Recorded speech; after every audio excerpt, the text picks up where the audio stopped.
समस्त study of education channel को स्वागत करुच्ची पिलामाने समस्त स्वागत।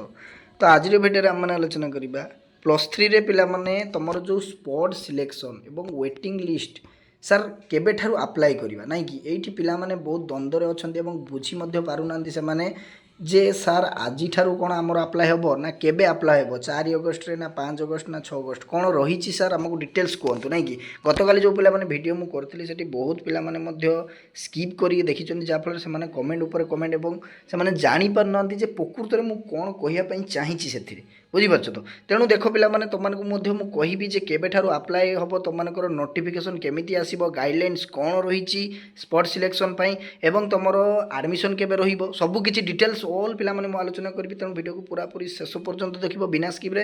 देन चैनल को जदि प्रथम थर में आछन पिला माने देन चैनल को एबे सब्सक्राइब करके ऑल नोटिफिकेशन ऑन करिया पे जमार भूलंतु नै काहे ना न्यूली जदि +3 एडमिशन करछ पिला माने +3 रो पिला माने ऑल क्लास गुडी को करा जाउची तमनकर ऑनर्स होई गला एवं कंपलसरी VSc एईसी सब क्लास गुडी को मध्ये होउची बुझिपाछ। तेणु एडमिशन कर सारा पर तुमने चैनल सहित कनेक्ट होगी प्रत्येक दिन इवनिंग 7टा बेले क्लास करेंगे बुझला। और काइंडली पिला निज निज फ्रेंड मान को शेयर करते जो मैंने कि ये डाउट रे अच्छा से वेट कर स्पॉट राउंड और वेटिंग राउंड सिलेक्शन बुझला। तो देख पिला ये कौन कहला से 30 जुलाई तुम 2024 और 1 अगस्ट ये देख data updation of admitted student in the E space माध्यम से by the respective institution for the third एवं फाइनल राउंड एडमिशन कौन कहला जे डाटा अपडेशन ऑफ एडमिटेड जो स्टूडेंट माने थर्ड राउंड रे एडमिशन करी नाहंती बुझीपाछ तो भल भाव बुझ पिला जो माने करी नाहंती किंबा जो मानकर कलेक्ट सिलेक्शन आसी किंतु से माने जाई नाहंती एडमिशन करिया पई तार डाटा अपडेशन गुडी को एडमिटेड करा जीवो स्टूडेंट मानक पई कॉलेज रे तम मानकर से डाटा एडमिशन टा रहिबो बुझीपाछ तो माने से लिस्ट टा पिला माने कलेक्ट होगी जो मैंने एडमिशन कल ना कि तुम सिलेक्शन आसी जाइए कि तुमने कॉलेज को जाकि एडमिशन करना तुमर पूरा पूरी माने लिस्टा पूरा कॉलेज हाथ में रुझीगला। तापर देख पिला माने ये 30 जुलाई रू तुम 1 अगस्ट पर्यटन चलला माने आज बुझीपार। नेक्स्ट देख राउंड 4 तुम जो ये डेट मेंशन कर 4 अगस्ट रु कौन हम प्रकृत देख 4 अगस्ट रु पिला माने कौन ना publication of the list of wait listed applicants for the remaining upper choice माने जो माने तुमको देख कॉलेज लिस्ट रहा जो मैंने एडमिशन करन कि कॉलेज सिलेक्शन आसाला तुमने जाइन से लिस्टा रही सारा पर कॉलेज रे पिला माने पब्लिकेशन करिवो पिला माने से लिस्ट को कॉलेज बुझीपार तो केमिति देख ना से माने जदि तुमने जाइन केते कौन वैकेंसी ये लिखागला देख पिला माने वैकेंसी देख for the login student for the actual vacancy आज ऑन 1 अगस्ट बुझीपार तो देख ये कौन कहला जो मैंने एडमिशन करना तुम लिस्ट से रहा से जो वैकेंसी केते कौन रहा केते पिला बाद पड़े क्यों पिला माने एडमिशन करने जाना पूरा पूरी प्रॉपर भाव में से एनालिसिस कर सारा पर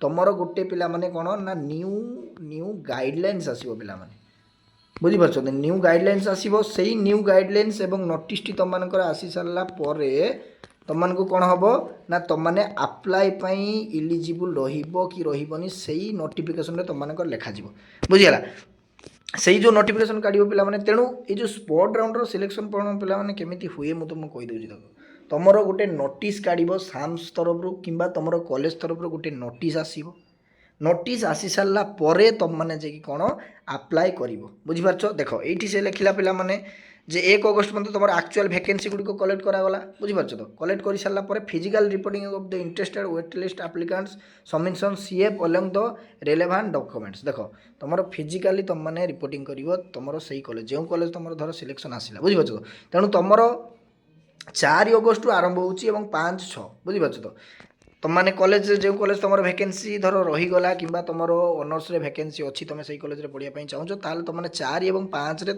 तुमने अप्लाई करने आरंभ कर बुझीपार तुम जिते नोटिस आसो जिते नोटिस आसो पिला माने नोटिस जिते आसी जो कन्फर्म पूरा तुम भिडियो संगे संगे नहीं आसबि तेणु चैनल सहित कनेक्ट हो रुह पिला माने तेणु जिते तुम नोटिस आसो तुमने 4 किंबा 5-6 अगस्ट रे अप्लाई आरंभ कर बुझीपार तेणु तुमको देख बहुत पिला प्रश्न अच्छे सार आम अप्लाई जो कर सारापर आम कौन ऑनलाइन एडमिशन करूँ कि ऑनलाइन करूँ कि ना तुमको फिजिकल रिपोर्टिंग माने तुमको कॉलेज जावाई पड़ो सेठी जाकि तुमको करने पड़ो तुम जो कॉलेज ଭ୍ୟାକେନ୍ସି ଥିବ ସେଇ କଲେଜରେ ଯଦି ପଢ଼ିବା ପାଇଁ ଚାହୁଁଛ ତାହେଲେ ସେଇ କଲେଜକୁ ଯାଇକି ତୁମେ ଫିଜିକାଲି ରିପୋର୍ଟିଂ କରିପାରିବ। ବୁଝିଲା? କେଉଁ ତାରିଖରେ ଯିବ ନା 5 ଏବଂ 6 ଅଗଷ୍ଟରେ 5 ଏବଂ 6 ଅଗଷ୍ଟରେ ତୁମମାନେ ଯିବ। ତୁମର ଡକୁମେଣ୍ଟ କ'ଣ କ'ଣ ଡକୁମେଣ୍ଟ ଲାଗିବ ୟା ପରେ ମଧ୍ୟ ମୁଁ ଗୋଟେ ସେପାରେଟ୍ ଭିଡ଼ିଓ ଆଣିଦେବି ଡକୁମେଣ୍ଟ କ'ଣ କ'ଣ ନେଇକି ଯିବ। ସବୁ କିଛି ଡକୁମେଣ୍ଟ ଗୁଡ଼ିକ ରେଡ଼ି କରିକି ତୁମମାନେ ଯିବ ତୁମର ଯେଉଁ କଲେଜ କ'ଣ ସିଲେକ୍ସନ୍ ପାଇଁ ଆସିଥିବ କିମ୍ବା ତୁମେ ପଢ଼ିବା ପାଇଁ ଇଣ୍ଟରେଷ୍ଟ ଥିବ ସେଇ କଲେଜରେ। ବୁଝିପାରୁଛ ତ? ତେଣୁ ଫିଜିକାଲି ଯିବ। ତାପରେ ତୁମେ କ'ଣ ଦେଖ ଏଇଠି publication of the merit list. ଦେଖ ଏଇଠି କ'ଣ ହେବ ପିଲାମାନେ ଯେ publication of the merit list among the reported wait listed applicants at the notice board. ତୁମର ଏଇଠି କ'ଣ ହେବ ନୋଟିସ୍ ବୋର୍ଡ଼ରେ ତୁମମାନଙ୍କର ୱେବସାଇଟ୍ରେ communicate to the selected applicants via phone call କିମ୍ବା SMS ମାଧ୍ୟମରେ। ବୁଝିପାରୁଛ ତ? 7 ତାରିଖରେ କ'ଣ ହେବ ପିଲାମାନେ ନା ତୁମର ପବ୍ଲିକେସନ୍ ବାହାରିଯିବ। ମାନେ ତୁମମାନେ ସ୍ପଟ୍ରେ ଯଦି ପକେଇଛ ବୁଝିପାରୁଛ ତ ତାହେଲେ ତୁମମାନଙ୍କର 7 ତାରିଖରେ ତୁମମାନଙ୍କର ମାନେ ଲିଷ୍ଟଟା ବାହାରିଯିବ ମେରିଟ୍ ଲିଷ୍ଟଟା। ବୁଝିଗଲା? ତୁମର ଯଦି ୱେବସାଇଟ୍ରେ ମେସେଜ୍ ଆସିବ କିମ୍ବା ଯଦି ୱେବସାଇଟ୍ରେ ନ ଆସେ ମେସେଜ୍ ତାହେଲେ ତୁମର ଫୋନ୍ କଲ୍ ମାଧ୍ୟମରେ ମଧ୍ୟ ମେସେଜ୍ ଆସିବ ଫୋନ୍କୁ କିମ୍ବା ତୁମର SMS ମାଧ୍ୟମରେ ତୁମମାନଙ୍କର ମେସେଜ୍ ଆସିଯିବ ତୁମର ମୋବାଇଲକୁ। ବୁଝିଲା? ଯଦି ସାର୍ ଆମର ଆସିନାହିଁ ମେସେଜ୍ କିମ୍ବା ସାର୍ ଫୋନ୍ କଲ୍ ବି ଆସିନାହିଁ, ଯଦି ଆସିନାହିଁ ତାହେଲେ ତୁମମାନଙ୍କର କ'ଣ ନା ସିଲେକ୍ସନ୍ ହେଇନାହିଁ ବୋଲି ଭାବିଦେବ।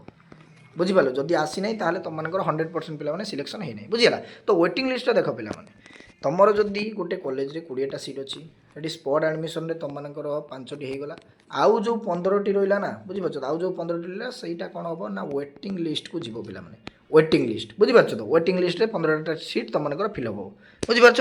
ତେଣୁ ଦେଖ ତାପରେ ତୁମମାନଙ୍କର 10 ଏବଂ 11 ଅଗଷ୍ଟ ବୁଝିପାରୁଛ ତ 10ଟା ଠାରୁ ତୁମମାନଙ୍କର ଆରମ୍ଭ ହେଉଛି reporting of the wait listed applicants. ବୁଝିପାରୁଛ? ତୁମର ଡକୁମେଣ୍ଟ ଗୁଡ଼ିକ ନେଇକି final admission collection of admission fee ଏବଂ ଡକୁମେଣ୍ଟ ଗୁଡ଼ିକ ନେଇକି ତୁମମାନେ ଯିବ।